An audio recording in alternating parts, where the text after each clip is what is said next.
गेले 2 आठवडे आपण पाहत आहात दिल्लीच्या जंतर मंतरमध्ये सोनम वांगचुकजी, अभिजित दिपके आणि अनेक युवा युवती देशातले आणि अर्थात वेगळ्या वयोगटातले देखील हे आंदोलन करत आहेत.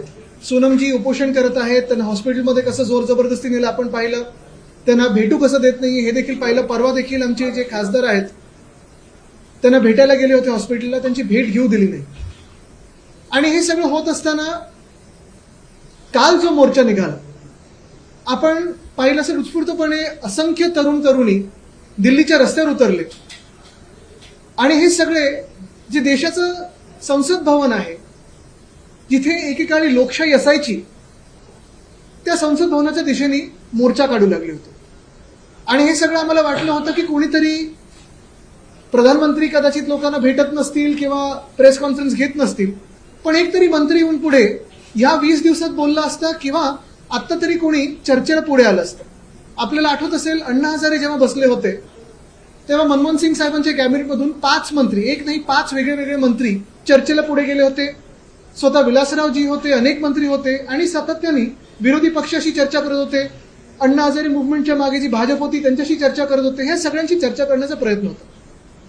पण कालच आपण भयानक चेहरा पाहिला, तो म्हणजे ह्या भाजपच्या राजवटीचा. कदाचित ब्रिटिशकालीन अत्याचार कमी आहेत का, त्याच्याहूनही किती पटीने जास्ती काल आम्ही अत्याचार पाहिले. म्हणजे लहान मुलांना कोणी कानाखाली मारतंय, ही लहान मुलं शाळेतली होती, ती आंदोलनात आली होती का, तर त्यांच्या भवितव्यासाठी, त्यांच्या भविष्यासाठी कोणीतरी त्यांना कानाखाली मारतंय. महिलांना जसं मारलं गेलं, 1-2 महिलांचे मी व्हिडिओ पाहिले, कोणीतरी मागून त्यांना एक तो दांडुका मारलेला आहे, कोणीतरी जाऊन त्यांच्यावर लाठीचार्ज करत आहे. 2 महिला सापडल्या, त्यांना पूर्ण आरपीएफ रॅपिड ऍक्शन फोर्स पूर्णपणे जसं काही वेड्यासारखं लाठीचार्ज करत आहे. बरं, नावाच्या पाट्या देखील काढल्या या रॅपिड ऍक्शन फोर्सने. म्हणजे तुम्ही भारतीय नागरिकांवर, तुम्ही हिंदुस्थानींवरच लाठीचार्ज जो केला, एवढा भयानक केला, अमनुष्य केला की तुम्हाला कुठेही संवेदनशीलता नाहीये की कोणासाठी आंदोलन होत आहे. असंच जर आपल्याला आठवत असेल तर शेतकऱ्यांना देखील हेच भाजप सरकार होतं ज्यांनी अर्बन नक्सल, माओवादी, दहशतवादी हे सगळं म्हटलं होतं. त्यांच्यावर टीयर गॅस सोडला होता, त्यांच्यावर तुम्ही पाहिलं असेल गोळ्या मारल्या होत्या. तसंच काल हेच झालं दृश्य. 19 तारखेला मुंबईत आमचं एक मोठं गॅदरिंग झालं, मोर्चा झाला आणि काल देखील अनेक लोक उत्स्फूर्तपणे वेगळ्या पक्षाचे कोण असतील, कोण संस्थेचे असतील, कोण शिक्षक असतील, कोण विद्यार्थी असतील, काही असेच नागरिक रस्त्यावर उतरले होते, शांततापूर्व आंदोलन करत होते. काल चैत्यभूमी इथे देखील शांततापूर्व आंदोलन चालू होतं आणि तिथून देखील पोलिसांनी जबरदस्ती करून ह्यांना गाड्यात भरलं आणि वेगळे पोलीस स्टेशनला नेलं. कोणी भोईवाड्याला नेलं, कोणी वडाळ्याला नेलं, कोणी दादरला नेलं, कोणी शिवाजी पार्कला नेलं, कोणी माहीमला नेलं. अनेक जण मायनर्स होते आणि इलिगली डिटेंड होते. त्याच्या विरोधात तर आम्ही पुढची जी कारवाई आहे ती करूच, लिगली जी काय करायची ती करू या पोलीस स्टेशनच्या विरोधात. पण काल आमचे सगळे सहकारी, मग त्याच्यात अर्थात सागर देवरे आहेतच, साईनाथ आहे, आमचे आमदार महेश सावंतजी असतील, सूरज असेल, हे सगळेच धावून गेले आणि ह्या सगळ्या विद्यार्थ्यांना, ह्या सगळ्या तरुणांना पोलीस स्टेशनमधून सोडेपर्यंत सिद्धेश शिंदे होते, निशिकांत शिंदे होते, हे सगळे तिथे थांबले होते. तिथून यांना सोडलं, रात्री सुटका झाली आणि मग तिथून निघाले. पण आज पाहिलं तर सकाळी पोलिसांच्या मनात असं आलं किंवा भाजपाच्या राजवटीच्या मनात असं आलेलं आहे की ह्या सगळ्यांना लिगल नोटीस पाठवलेली आहे, अनेकांवर एफआयआर टाकलेले आहेत. आणि आज देखील मला वाटतं दुपारी 101 मुलांना त्यांनी बोलवून पोलीस स्टेशनमध्ये दाबण्याचा प्रयत्न केला होता. तरी देखील आमचे सगळेच सहकारी पुन्हा एकदा गेले तिथे मदतीला. आज आम्ही जाहीर करत आहे की जिथे जिथेही महाराष्ट्रात आंदोलनं ह्या विषयासाठी होत आहेत, मग नीटच्या विद्यार्थ्यांसाठी होत आहेत, तरुणांसाठी होत आहेत, सोनम वांगचुक यांच्यासाठी होत आहेत, अभिजित दिपकेसाठी होत आहेत, आम्ही एक ईमेल आयडी निर्माण केलेला आहे, शिवसेना UBT legal@gmail.com.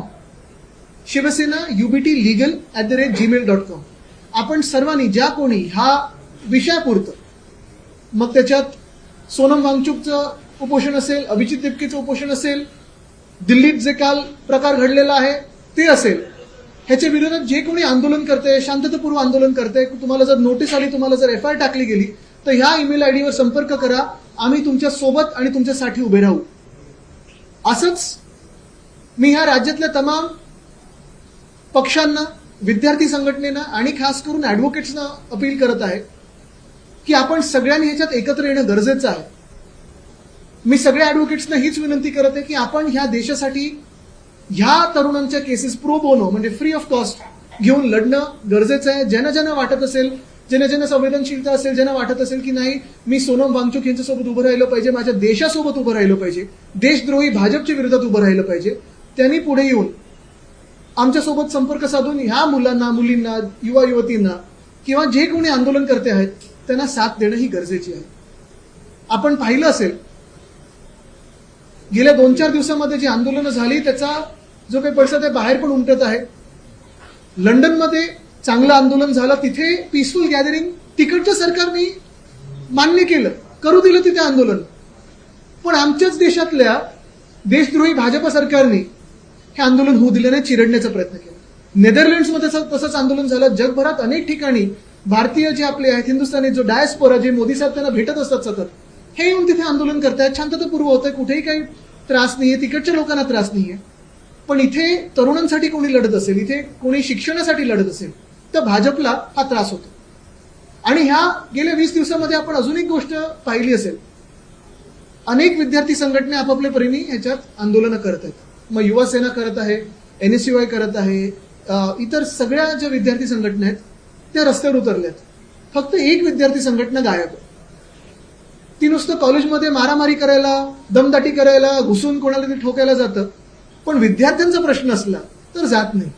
म्हणजे तुम्ही पाहिलं असेल तर खरं तसं भाजपच्या आत्ताच्या नेत्यांचं आणि शिक्षणाचा काडी मात्र संबंध नाहीये. ABVPनी कदाचित बाहेरच्या कॉलेजेसमध्ये म्हणजे परदेशातल्या कॉलेजमध्ये जर स्थापन केलं तर मंत्र्यांची मुलं तरी त्यांना तिथे सापडतील. ABVP, इंटरनॅशनल ABVP, विश्वगुरू वगैरे असं काहीतरी करता येईल त्यांना. पण देशात जेव्हा विद्यार्थी आज लाठ्या काठ्या खातोय, आज टिअर गॅसमध्ये चिरडला गेलाय, आज तुम्ही पाहताय रॅपिड ऍक्शन फोर्स असेल, दिल्ली पोलीस असेल किंवा कालचं मुंबई पोलीस असेल, दुर्दैवाने जसं चिरडण्याचा प्रयत्न चालू आहे विद्यार्थ्यांचा आवाज, ही संघटना आहे कुठे? आणि म्हणून पुन्हा एकदा मी हेच सांगेन की उद्धव साहेबांनी पहिल्या दिवसापासून म्हणजे सोनम वांगचुक यांना कदाचित पहिला पाठिंबा उद्धव साहेबांनी दिला. उद्या उद्धव साहेब भेटायला देखील चाललेत, सकाळपासून तीच चर्चा चालली आहे. पण महत्वाची गोष्ट हीच आहे की आपण सर्वांनी एकत्र येऊन हा लढा देणं गरजेचं आहे. आणि आता विसरता कामा नये की भाजप ही देशद्रोही, विद्यार्थीद्रोही आणि भाजपच्या मनात जेवढा द्वेष शिक्षणाबद्दल आहे आणि विद्यार्थ्यांबद्दल आहे तो दिसून आला.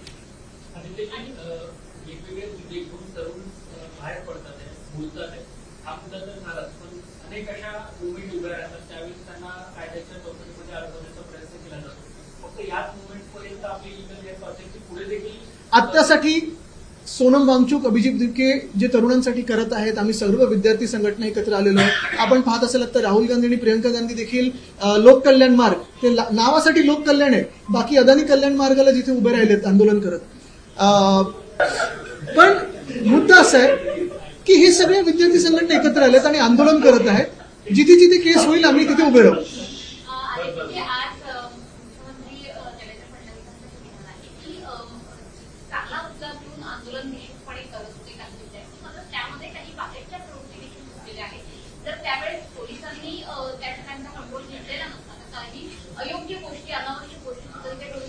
नाही, तर ह्या राज्याचे ते जवळपास 12 वर्षामधून 10 वर्ष हे गृहमंत्री राहिलेले आहेत आणि 10 वर्ष स्वतः गृहमंत्री राहून जवळपास 7 वर्ष मुख्यमंत्री राहून त्यांना वाटत असेल की बाहेरच्या प्रवृत्ती अजूनही आपल्या महाराष्ट्रात येऊन काहीतरी घोळ घालू शकतात. म्हणजे फेलियर हे देवेंद्र फडणवीसच आहेत.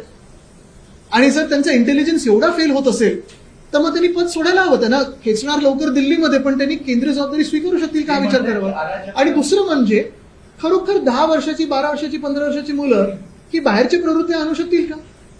नीटमध्ये जे 20 मुलांचे सुसाईड झालेले आहेत, नीटमध्ये जो पेपर फुटलाय, तुम्हाला एअरफोर्सला 200 वेळा ते हेलिकॉप्टर्स घेऊन जावे लागले आणि तरी री एक्झामिनेशन मध्ये गोंधळ आहे, मार्किंग मध्ये गोंधळ आहे, काही काही विद्यार्थी अजूनही सांगतात की गोंधळ आहे. तरी तुम्हाला वाटतं याच्यात काही भलतं होऊ शकतं? मग केंद्रात एवढं तुमचं मजबूत सरकार असताना बाहेरच्या प्रवृत्ती येऊ कशा शकतात? म्हणूनच भाजपच्या तोंडाला फेस आलेला आहे. मुख्यमंत्री म्हणाले की जर हो, नक्कीच. कारण भाजपच्या विरोधात कोणी बोलणं आहे त्यांना अनावश्यक वाटतं आणि संविधान, लोकशाही अनावश्यक वाटतं भाजपला. तर ह्याच गोष्टी आहेत ना. तसं तुम्ही पाहिलं असेल पूर्ण 20 दिवस आंदोलन हे शांततापूर्व होतं. काल पण जर कोणी मंत्री समोर आले असते आणि भेट दिली असती तर शांततापूर्व दिलं असतं. पण ते नड्डा साहेब बसले 5 तास, बसवलेलं आहे ना. या तरुणांना आतंकवादी म्हणाले. काय तर स्वतः जी लोक आहेत जे कधी शिक्षणाकडे ज्यांनी लक्ष दिलं नाही, पास होण्याची कुवत नाहीये एका साध्या एक्झामिनेशन मध्ये, हे लोक दुसऱ्यांना बोलतायत. आणि हे खरं तर आधी मला वाटतं शेतकऱ्यांसोबत उभे राहायचे एका काळी. ज्या भाजपमध्ये गेलेत त्या भाजपानी शेतकऱ्यांना अर्बन नक्सल, माओवादी, दहशतवादी गोळे घालून झालेले आहेत दिल्लीच्या बॉर्डरवर. आणि आता परत जेव्हा शेतकरी जात आहेत तेव्हा परत बॅरिकेड्स लावणार, त्यांनी जमिनीत खिळी ठोकणार आहेत. आज पीएम निवासाच्या बाहेर राहुल गांधी आणि काँग्रेस खासदार आंदोलन करणार आहेत.